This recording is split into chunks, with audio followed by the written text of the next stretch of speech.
Recently, Meta launched new social media platform which is named Threads.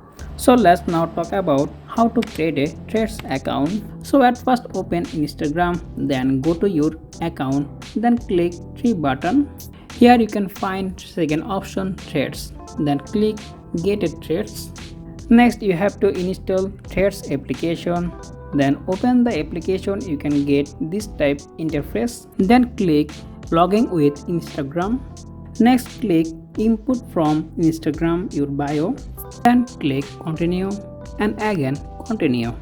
You have to follow someone, then click again Continue. Then click Join a Threads and now your account is completely ready. So this is the interface Threads account, and here you can get 5 layouts. Here you can post anything and you also add picture and video up to 5 minutes. You can easily say that Threads basically mix Twitter and Instagram both. Everyone can like and comment and share your threads. Another social media platform like Twitter.